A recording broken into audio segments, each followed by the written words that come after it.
like to introduce tonight's speaker. Anna Bass-Anderson is an RECE and a professor in the Early Childhood Education program at Sheridan College.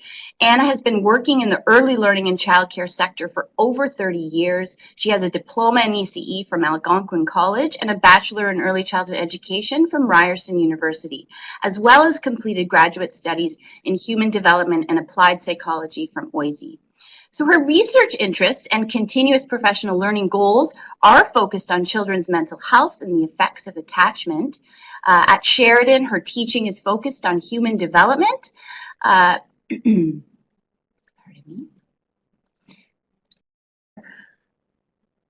And the uniqueness of the child. So she is currently a member of the education committee at Sick Kids Infant Mental Health and volunteers to support bereaved children. Anna is also a former elected member of the College Council, of the College of Early Childhood Educators Council, and she has presented locally and internationally, most recently on children's mental health and at 2 world forums. Anna is an engaged, passionate RECE and an advocate of the profession in the early learning and care community with the goal to promote children's well-being.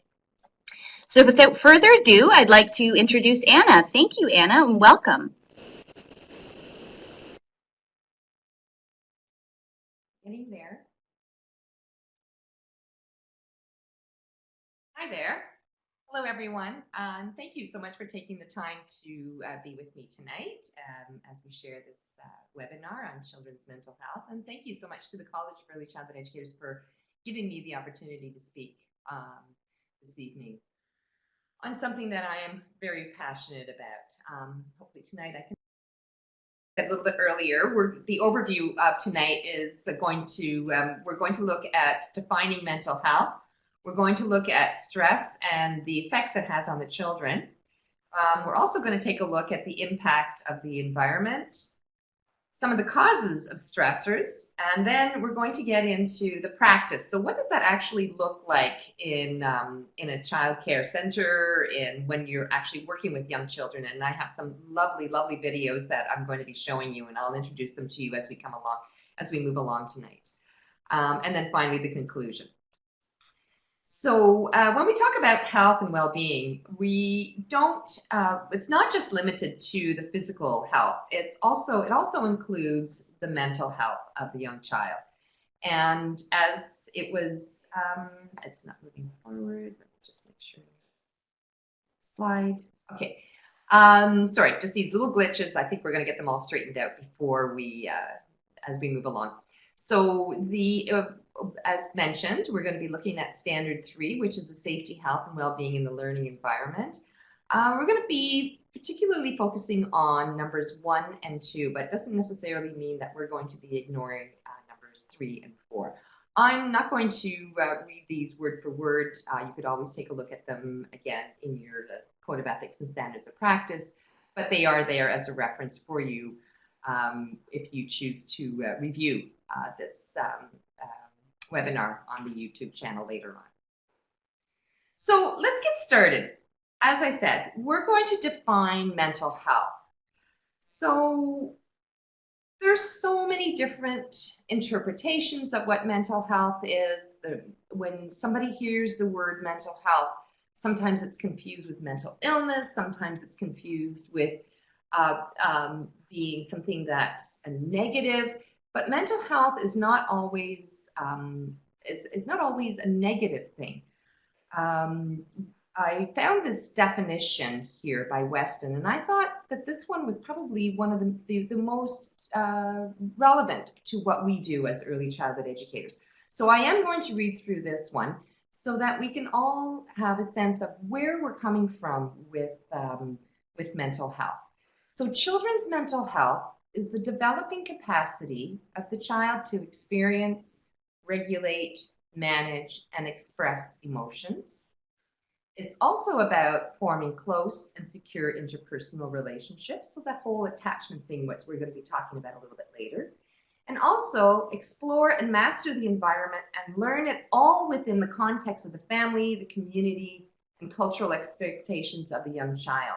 And we know as early childhood educators, we are part of that child's community. We are the ones that provide the care for that child. And in fact, if nothing else, we do spend a lot of time with these children during the week, 5 days a week, sometimes up to 8 hours a day. So it's vitally important for us to know and understand what what appropriate or what positive mental health is.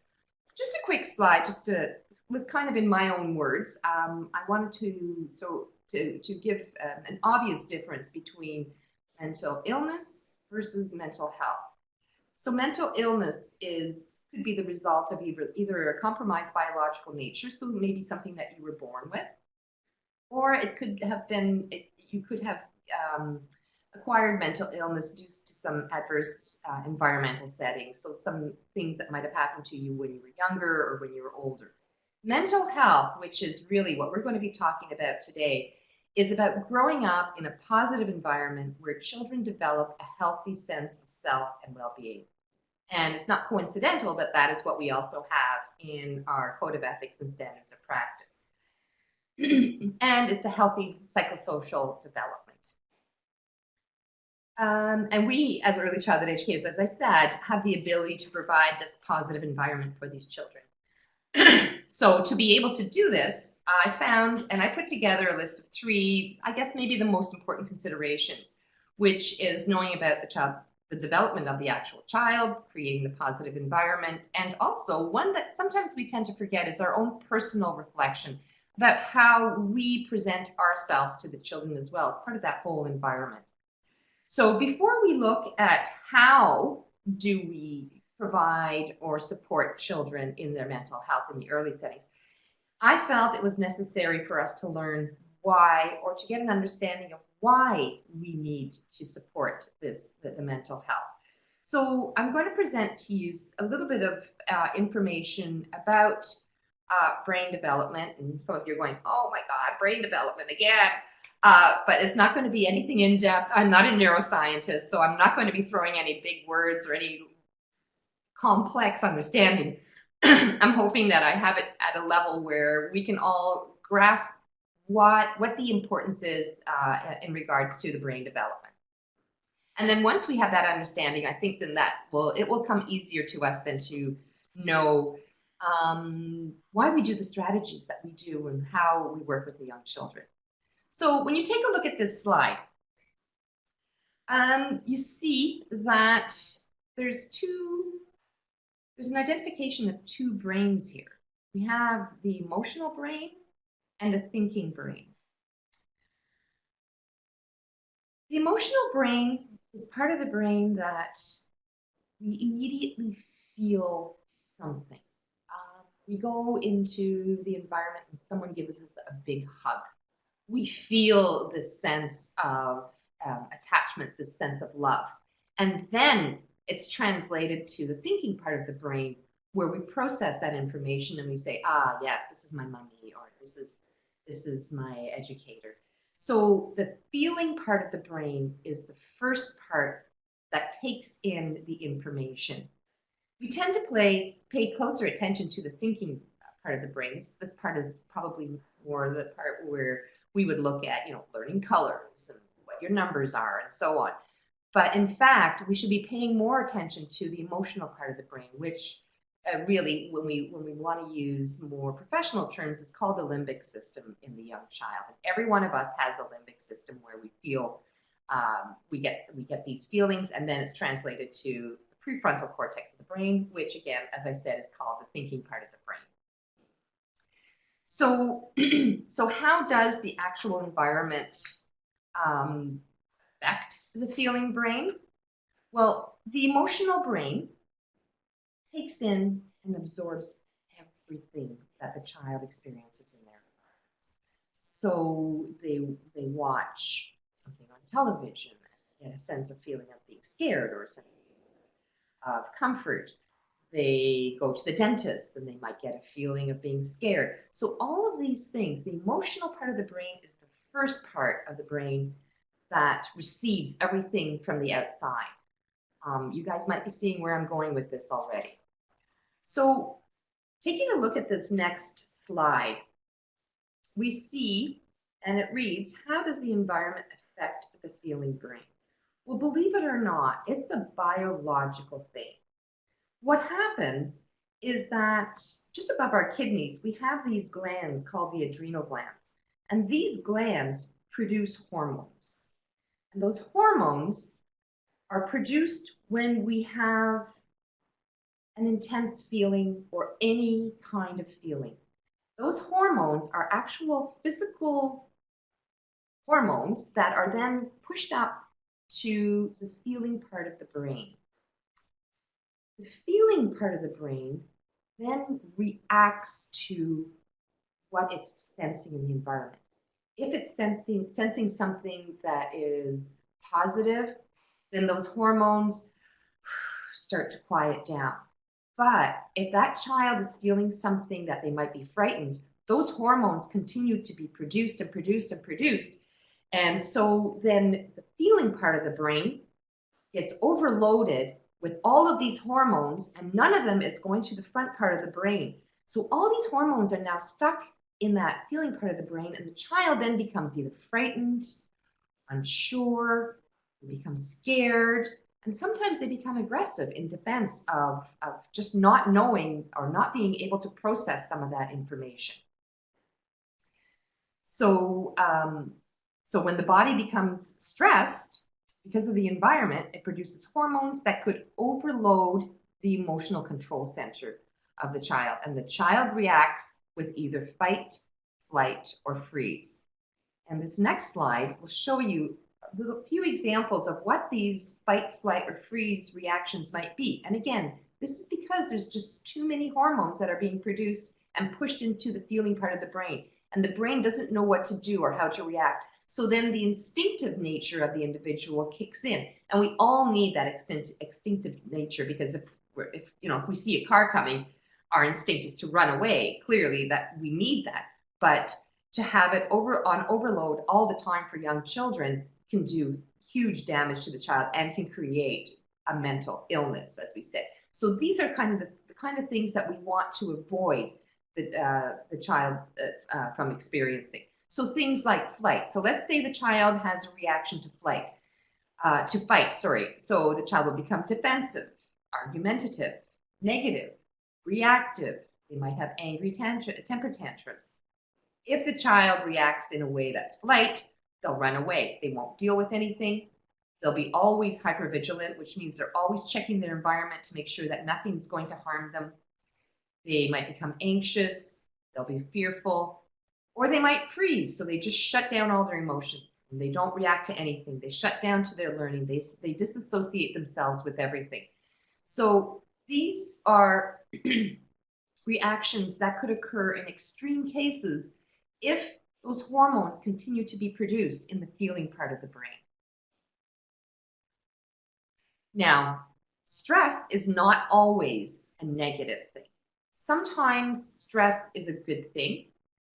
Mild encounters or mild situations that puts the child in a bit of a stressful situation is a good thing, because think of what I just talked about in regards to the biological disposition of the child.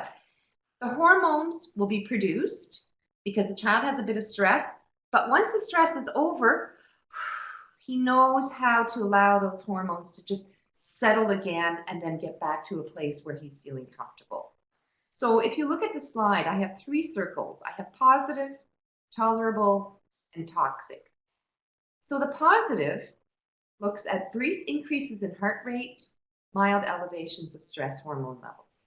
And that's okay. That's a good thing, because that's how the child learns to deal with stress.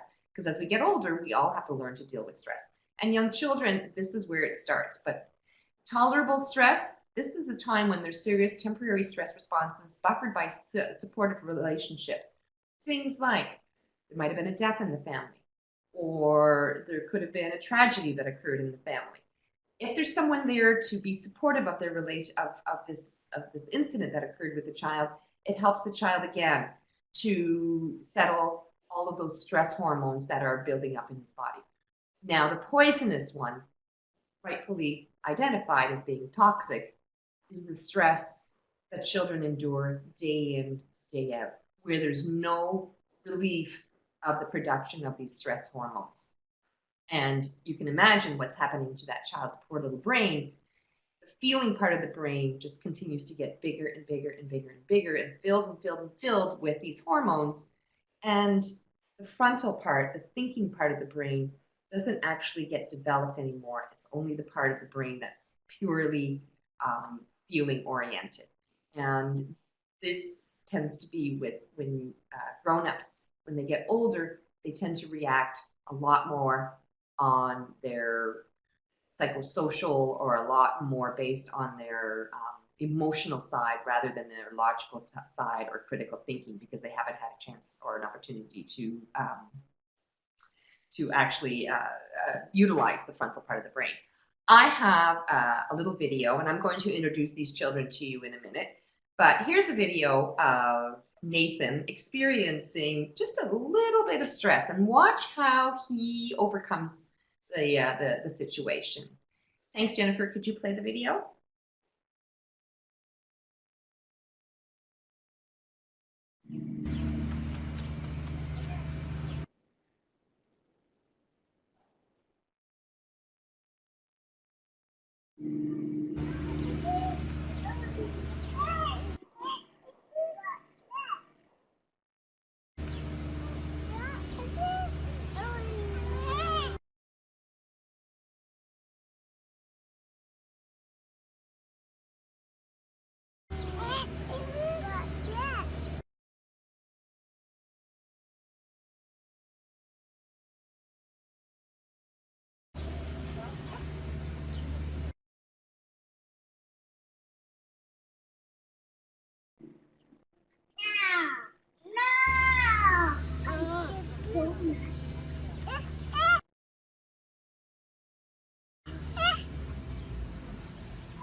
Okay, hopefully you were able to make out. It was a little bit glitchy.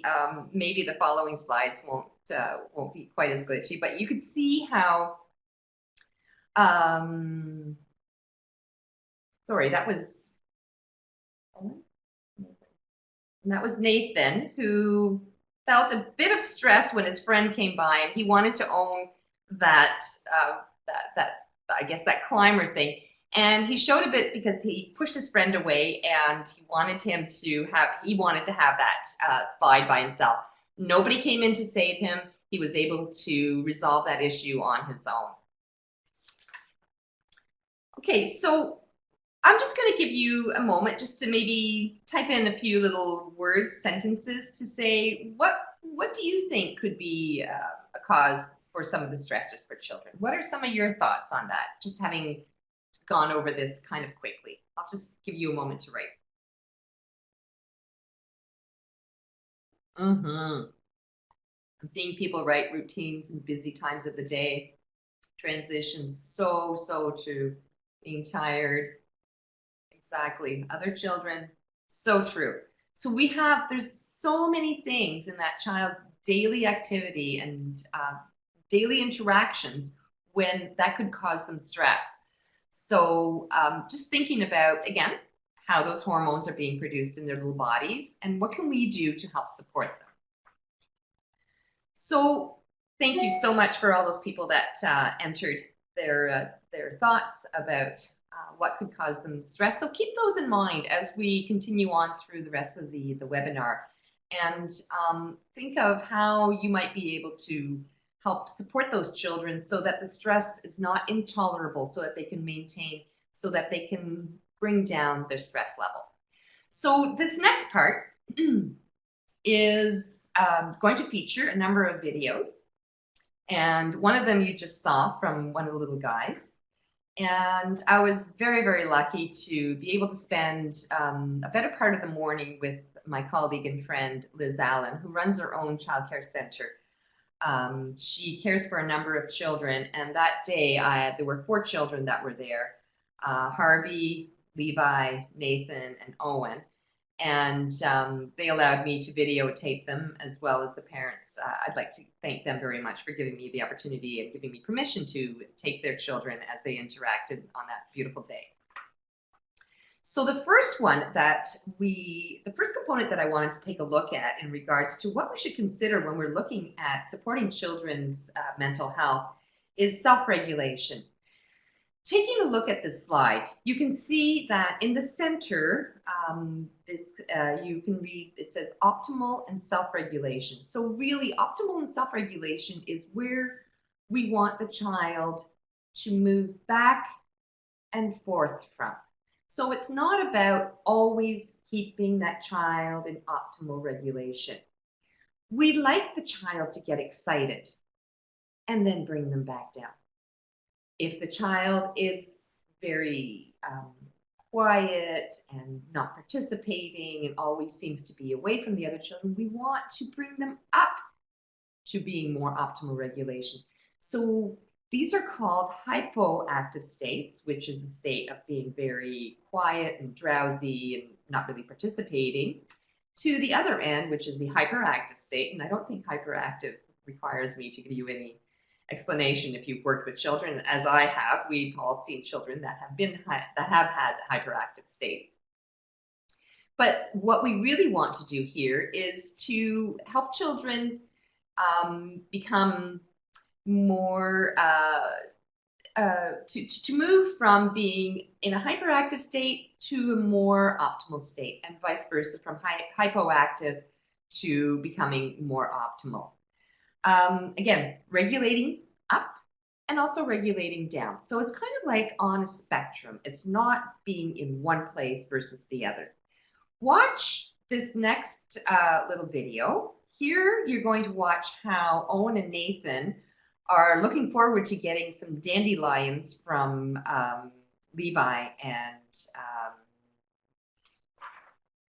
Harvey. And watch how Liz actually upregulates these two little guys, how she shows excitement about blowing on the dandelion leaves. Thanks, Jennifer. Could you show the video?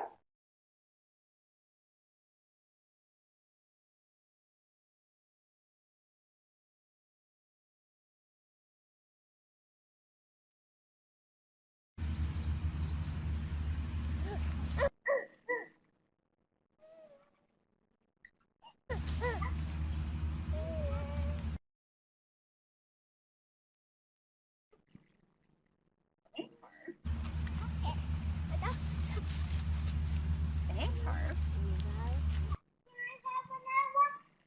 Blow. Oh, blow them. Say blow. Oh, blow them. Can you blow it?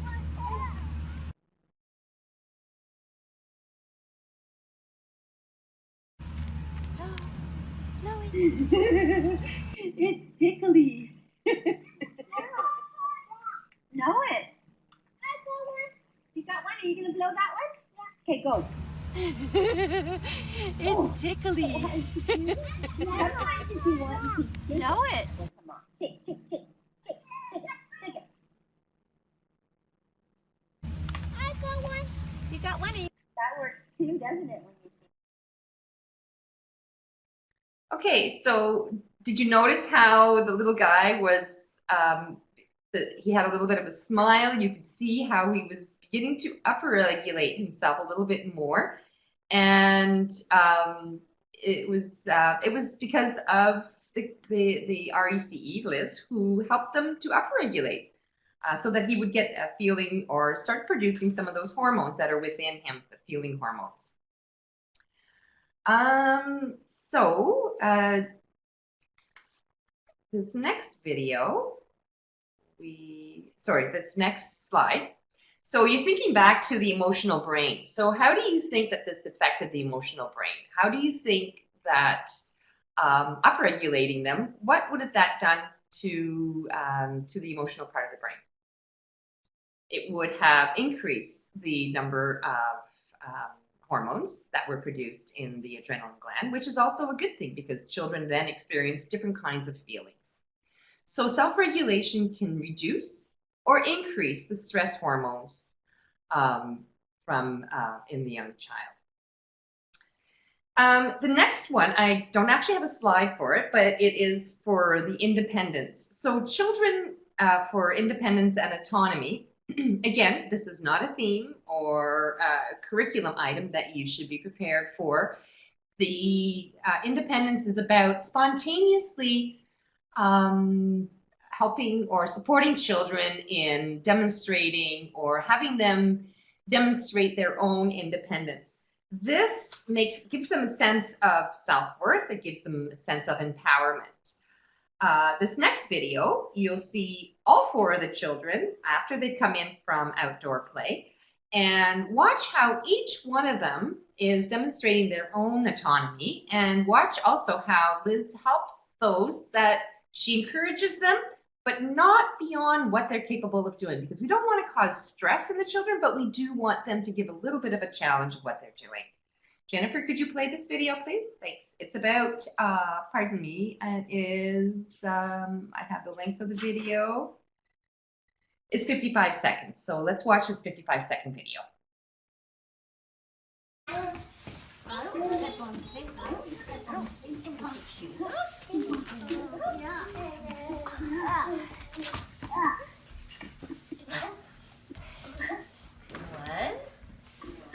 See how everyone's doing their own thing? Tidy them up. And watch. She knows that he can tidy up his own shoes, so she encourages him to do that. Let's use his hand. What's in here? What's in here? This one. Your pine cone, bud. Tidy them up. Your pine cone, bud. Go tidy them up. Tidy up your shoes, Levi. Look how she doesn't run to him right away. She gives him the opportunity to do it himself. Tidy up your shoes, Nathan. Tidy up your shoes, Nathan. I got a pine cone. Okay, go put it in your... So each of these children, you can see they're all different ages, and yet we have to be very aware how each one, at what level each one of them are, and giving them that independence on their own. Reasonable risk taking. When you look at this playground, isn't this like the ultimate dream playground for any child to have, or to have in your own childcare center? I think this goes pretty much without saying that reasonable risk taking is one whereby you give the children opportunity and open, free opportunity to just try things out on their own. I'm sure many of you will have experienced risk-taking with some children where there's always the one that's ready to just run towards whatever it is that's new, and they're ready to take that risk, and then other children will follow. So take advantage of those children that are always ready to jump in and take that risk. Other children will watch them, and that'll give them the opportunity to take those risks as well. The next one that I'd like to address is meaningful exploration. And again, I have a little video set up for that one. This video is almost about 2 minutes, but it's so worth watching. This is a meaningful exploration with the real world. Here you'll see Harvey and Owen checking out a potato bug. This was completely unplanned. This was an opportunity for these children just to see how nature, and to get involved in nature and ask questions and feel that sense of curiosity as they explore the potato bug. Jennifer, can you play this video, please? This is about 1 minute and 53 seconds.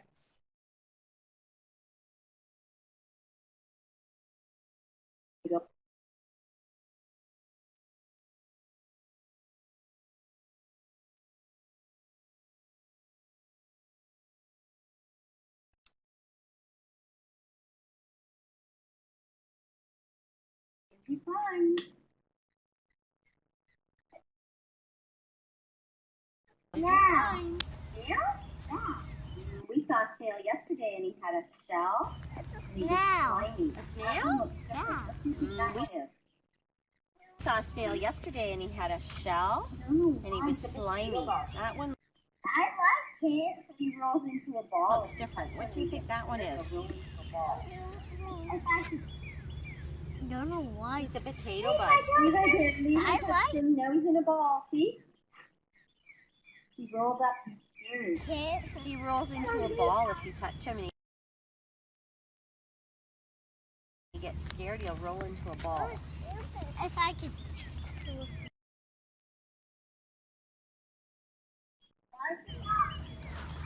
Levi, Unroll him. Levi touched him. Now he's in a ball. See? He doesn't feel touched anymore. He will unroll.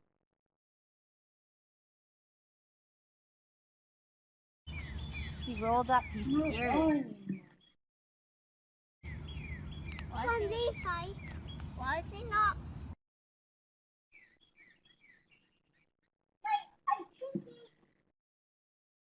Why is He will unroll in a minute as soon as he doesn't feel touched anymore. He will unroll.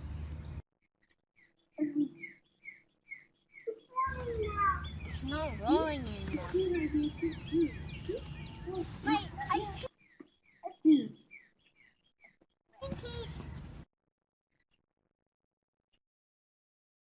Okay, so then Levi goes on to peel off pieces from the pine cone, and he's feeding it to the potato bug. And so he's demonstrating this caring, positive kind of nurturance to the potato bug. Sorry, we couldn't see the rest of that video. So the next component that I wanted to talk about and to support young children in their mental health is, of course, positive interactions. And with positive interactions, we have attachment, a sense of belonging, which then reduces the stress hormones, which of course creates this calmness within the children. And we already had a few very nice examples earlier about this. And here is a component that I'm going to focus on for the RECE, is that you have to have a sense of goodness of fit. So knowing the children's temperament and knowing how to meet the child's temperament and not make the child meet your temperament. We'll be watching that one in the second video. But before we go to this to the next video, I want to show you this one here. And this video is a demonstration of Levi and Nathan demonstrating or sharing some very positive interactions. And they're not even using words. And we can see how they have this understanding, this attachment between each other.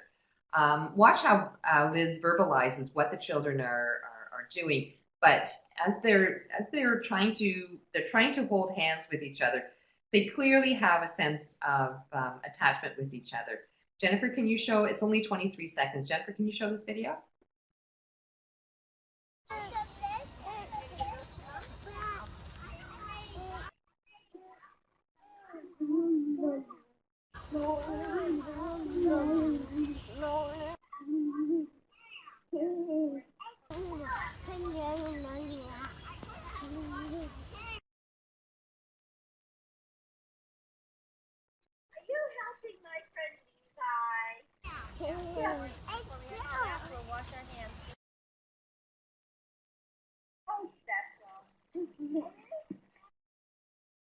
So you can see how the two of them, they wanted to share their interactions with each other, how they felt the sense of belonging with each other. Even though maybe they weren't quite holding the right hand, they felt that sharing the walk together was very positive. And then Liz, of course, and she was trying to help them understand sort of with the thinking process what it was that they were actually doing, so they could reflect on their demonstration of their feelings. Attachment, again, such a huge word. It incorporates and involves so much. As I said earlier, attachment could either be a positive, it could be a negative. It's going to affect you emotionally, and feelings that are worthy, and a healthy sense of well-being. So you have an attachment with everyone that you have a relationship with, regardless of whether or not that attachment is positive or negative. So, and think of the many kind of relationships that you have with individuals. Every one of them, you've created an attachment, and every one of those attachments has actually taught you something about the relationships that you now have as an adult.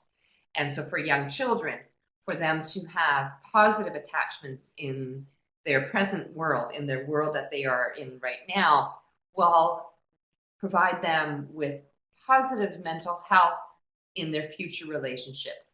If they experience negative attachments, stressful attachments, those will be the types of attachments that they will seek when they're older as well, because that's how they learned to feel inside of a relationship.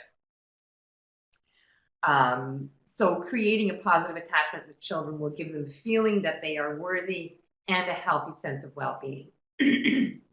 So this next one, which is 22 seconds long, Owen has picked a bouquet of dandelions for his mom. And his mom's been away for a few days. And this is an amazing demonstration of how he remains attached to his mom. And we can see that even though he's not with his mom, he has a very positive attachment with her because he's thinking about her when she's away. So let's just watch this 22-second video.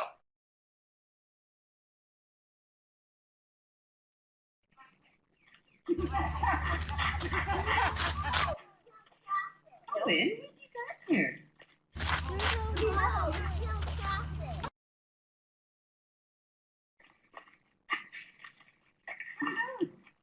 Danny. Owen, what have you got here? Mommy.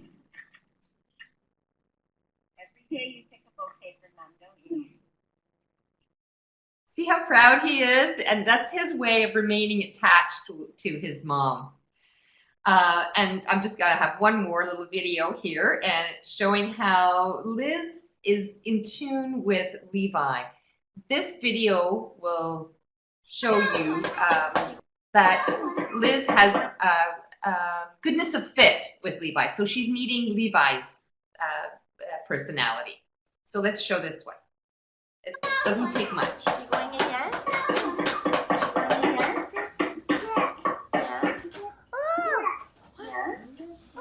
Harvey's under there. He's fixing that. Harvey's under there. He's fixing that. So again, it's so quick. It's only 11 seconds, but you can see how Liz was very in tune with Levi. She looked at him. She made eye contact with him. And that's all about how we, as registered early childhood educators, how we create that goodness of fit with young children. I put this quote up here, and this is probably one of the most used quotes that I use with my students in the classroom when they finish the semester. I will tell them that people will forget what you said, people will forget what you did, but people will never forget how you made them feel. Because this really speaks to the feeling part of the brain. This really speaks to the part of the brain that sometimes you can't process that information. Sometimes you can't really cognitively think about it, but you know how they make you feel. And finally, this last slide on the various components about positive mental health is providing the children with the connection to their environment, helping them to feel like they are part of a bigger world as well. So I was very lucky to have spent the morning with Liz and the children, and also even luckier to have seen this, watch this little interaction that occurred between Owen and Nathan as they interacted with the grass cutters in the community. So Jennifer, could you just show us this video?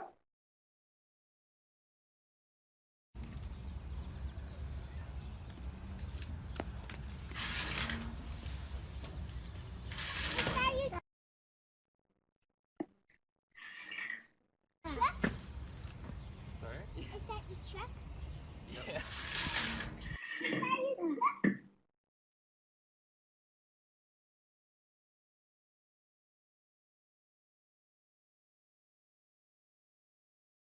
Okay, I'm going to apologize for the video. It seems to be glitching a little bit, but here you can see Owen and Harvey. They're standing in front of the truck, the trailer that was cutting the grass in the neighborhood, and they're asking the grass cutter, who is probably all of 18 years old, about what was happening with the grass cutting and how do they do it and do they own the truck. And the 18-year-old was kind of smiling, looking at us to see if they should be answering the question. So it was a wonderful, wonderful interaction. But it made Owen and Harvey really feel like they were part of their environment that day. So it really sparked their curiosity. It got them, and they weren't shy about asking questions either in their community, which really kind of is heartwarming. So that brings me to the conclusion of our presentation. Just want to review what we looked at. So we reviewed the stress and its effects on children. We know now that really there's two components of our brain. We have the feeling brain and we have the thinking brain. And it's the feeling brain that's probably the most growth that's occurring before the age of 5, is where the children feel their environment. We know that we need to create a positive environment where we would keep those hormones that are being produced in the adrenaline glands to a minimum. They do need to produce those hormones so that they can react, so that they can feel a sense of highs, happiness, so that they can also feel a sense of sadness, but also so that they can come back to the optimal development. We know that we need to respect the children's individual differences because every child is very different.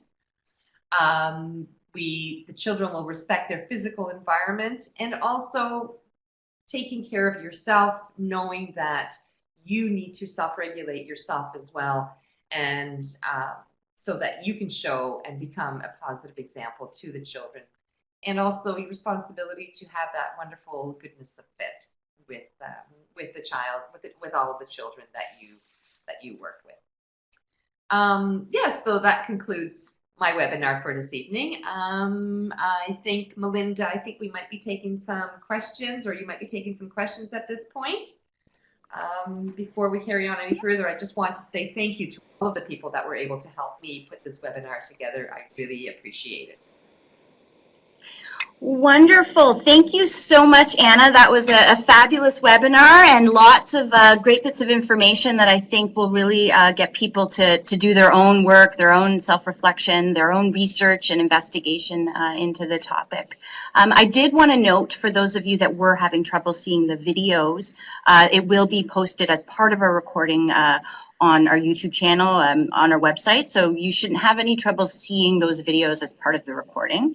I did want to just highlight one or two questions before you leave us all tonight.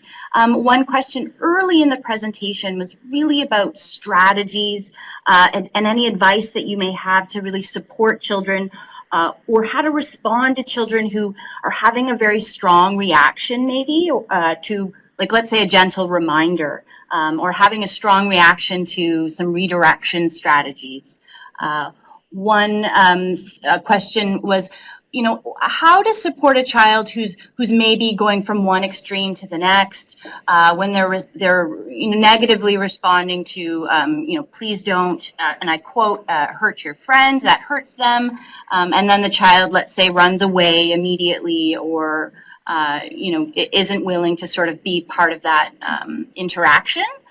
So it's a very specific question about really engaging that child and how to support them. Do you have any thoughts on that? Well, I think the child running away, I think that's a pretty classic example of when we were talking about the fight, flight, or freeze, right? Mm-hmm. So the hormones there's so many hormones that are being produced in that little child's sense of feeling, that he doesn't know how to react. He's not running away purposely wanting to run away. He doesn't know what to do or how to react to the situation. It is not within that situation when we should try and help support that child to regulate, or trying to suppress, or trying to bring down the hormones. It is in other situations where we should try to help that child learn how to upregulate, meaning how, like if they're in a stressful situation, how to come down from that stressful situation. So even though that very situation is demonstrating what the child is actually doing, it is in other smaller situations where we try and support that child to learn how to calm down in other situations. Those are like heightened situations. I'm talking, okay, let me think of a situation. Let's say the child wants a book and the book is being used by another child. So this isn't like a really heavy duty kind of situation, but this is one whereby that very child that usually runs away when you ask them to not to hit another child, that child is the one that you would then start working on supporting that child in reducing the stress hormones that's creating in that child. So using smaller situations and helping them to understand or think about why you can't have that right now. And eventually, as you work through these smaller situations, these bigger situations will then be able to fix themselves, or you'll be able to work with that child in a better way. Does that make sense? Yeah. I'm hoping that makes sense. Yeah, and I think really what you're highlighting is sort of that preventative, that sort of getting to that child to support that child kind of before we're there, before we're at that point. Dealing with that one situation, right. Yeah. Always keeping an eye on that child at all times and working with that child in smaller situations that he can handle so that there's not quite as much stress. And would you, yeah, and would you also consider then maybe really looking at that is not the moment the child is running away to encourage that kind of conversation, is that you really need to maybe wait until you've reached that state where they're really calm and ready to have that dialogue. And because if you continue to pursue that child when they're in that state of flight, it's only going to encourage it even more. So at that point, you allow that child to do what they need to do, not to hurt other children, but to do what they need to do. And once they calm down in other situations, that's when you would put a little bit of stress on the child and then bring it right back down. So helping them to learn to deal with stress, very slight stress on ongoing increments, and then increasing it little by little so that when the child does come to a situation that is very stressful, then they'll be able to bring down their stress level and deal with it more in a cognitive or in a prefrontal cortex way. Yeah, great. Just one more thing, and it's kind of connected to this. There's one question again around strategies, specifically with more physical behaviors. So classic sort of hitting, pushing, biting. Any sort of general advice on responding to those situations? Well, I guess first make sure children are safe. So making sure that the child isn't in harm's way, the child that's getting hit, and removing the child from that. But I think the biggest, and again, always looking back to the biology of what's actually happening inside that child's body, is to take them away from the situation and putting them in a situation where you're like standing with it, holding them, touching them, and not arguing with them, because when they're in that heightened state of stress where they're fighting for what it is, whatever the reason is that they are actually arguing about, yelling back at the child is only going to heighten that. It's only going to make it worse. So holding the child, and if the child is not one of these children that wants to be held, again, making sure that you have the goodness of it and understanding where that child is coming from, just being with them. And sometimes even just a touch, calming them down and waiting until they've actually calmed down, and then having a discussion, depending, of course, on the age of the child. But yes, so my suggestion would be to simply not even say a word, just get into a situation where it's a calmer situation.